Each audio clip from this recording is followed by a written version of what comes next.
kita tinggal melanjutkan perjuangan-perjuangan beliau. Kita terus mengikuti perkembangan-perkembangan yang terjadi dan tetap fokus kepada beliau Kiai Haji Imaduddin Al-Bantani dan kawan-kawan yang juga. Assalamualaikum warahmatullahi wabarakatuh. Selamat berjumpa saudara-saudaraku dimanapun Anda berada. Tetap semangat ya saudaraku untuk menegakkan kebenaran-kebenaran ini. Dan kita bersyukur karena jalan ini atau tembok tebal sudah digebrak oleh Kiai kita, Kiai Haji Imaduddin Al-Bantani, dan sudah diobrak-abrik, dan kita sudah diberikan jalan oleh beliau, tinggal melanjutkan cara terus untuk memperjuangkan dan membobol kebohongan-kebohongan mereka. Kita sangat miris dengan hal yang terjadi selama ini. Saudaraku yang budiman, dimanapun Anda berada, kita umat muslim, khususnya masyarakat Nusantara, berterima kasih dengan keberanian-keberanian Kiai Haji Imaduddin Al-Bantani, dan kita mendukung keberanian-keberaniannya. Ini memang tidak mudah karena beliau mengorbankan nama baik, mengorbankan jiwa dan raganya, baik secara material maupun non material, waktu, dan banyak lagi. Karena kebobrokan-kebobrokan di dalam mereka menyusupi dalam Islam itu memang sudah lama. Jadi kita harus sabar dan perlahan-lahan. Dan kita tahu imigran Yaman ini yang sejarahnya dibawa oleh Belanda ke negeri tercinta ini untuk membantu mereka, untuk bersekongkol. Ya, kenapa Belanda membutuhkan orang Yaman ini? Ya, tentu kita tahu tidak mungkin hal itu bisa terjadi jika tanpa ada persekongkolan. Mungkinkah? Apa mungkin watak-watak mereka ini mau diberikan secara gratis? Jelas tidak. Mereka dibawa Belanda tentunya dengan perjanjian-perjanjian yang banyak beredar. Jika Mbak Alawi ini mampu meredam, akan dijanjikan tanah di wilayah Aceh. Namun di sana, di rakyat Aceh, sekitar 20% melawan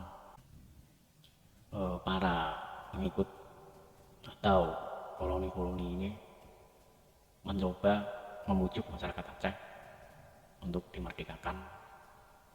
Namun ulama-ulama Nusantara yang ada di Aceh berkisar 20% menolak karena tahu itu sesuatu yang tidak benar dan akan merugikan masyarakat Aceh. Karena bagi ulama yang meskipun sekitar 20% itu merasa ini suatu tindakan pemecah belah, dan dari gerakan itu akhirnya Aceh dengan berjumlah sekitar 20% dari jumlah keseluruhan mampu memporak-porandakan niatnya Belanda yang ingin memecah dari negeri Nusantara ini. Menurut kisah, Yaman didatangkan ke Nusantara langsung bergerak cepat membangun dan menyiapkan strategi-strategi mereka, strategi-strategi tujuan untuk membobol pertahanan secara batinnya. Mereka membuat pesantren-pesantren untuk masyarakat yang nantinya melalui itu akan mudah memberikan pemahaman-pemahaman yang sesuai dengan tujuan mereka. Akhirnya masyarakat-masyarakat muslim Nusantara karena tidak sepaham dengan Belanda dan mereka para imigran Yaman ini yang sekarang itu menamakan dirinya Habib yang katanya turunan Rasulullah. Masyarakat Nusantara sangat terintimidasi dan sangat disisihkan, dan banyak mereka yang diculik, diancam, bahkan pembunuhan karena tidak mengikuti aturan-aturan yang mereka buat, aturan dari Belanda ini. Dan hingga saat ini pun mereka, para imigran Yaman ini, tetap bertahan berada di Nusantara. Mereka seolah-olah baik, seolah-olah berdakwah itu memang jalan dari dulu. Itu tujuan mereka, untuk mengelabui masyarakat awam, karena memang lumayan sulit memberikan pemahaman pada mereka, masyarakat awam, karena mereka yang ngakunya Habib ini, yang mengaku cucu Rasulullah ini, berkamuflase atau mendoktrin melalui agama. Jadi jika awam, ya sulit. Tapi bagi mereka yang netral, mungkin tidak berpengaruh. Karena apapun itu yang netral itu akan sulit dipengaruhi. Karena berada dalam sadar. Dan ini mungkin akan menjadi perjuangan yang sangat panjang. Tapi tidak apa-apa, karena proses itu pun sebelumnya juga berjalan sangat panjang. Jadi kita harus perlahan-lahan. Namun setidaknya kita berterima kasih dan bersyukur, karena yang tadi, tembok gerbang yang begitu tebal, tembok pembodohan, tembok-tembok yang menghalangi mereka, tembok-tembok yang melindungi mereka dalam berkamuflase, sudah dirobohkan oleh beliau, Kiai Haji Imaduddin Al-Bantani. Dan kita harus tetap semangat. Berterima kasih, kita tinggal melanjutkan perjuangan beliau. Kita terus mengikuti perkembangan yang terjadi dan tetap fokus kepada beliau, Kiai Haji Imaduddin Al-Bantani dan kawan-kawan yang sudah kita lihat. Ada Gus Barat yang semangatnya membuat kita cukup bangga. Ada Gus Abbas yang tidak takut dengan apapun. Dan Syahid Tengku Muda Kori dari Aceh itu, yang dia polos, cerdas, jujur, tapi tegas. Itu idola saya itu.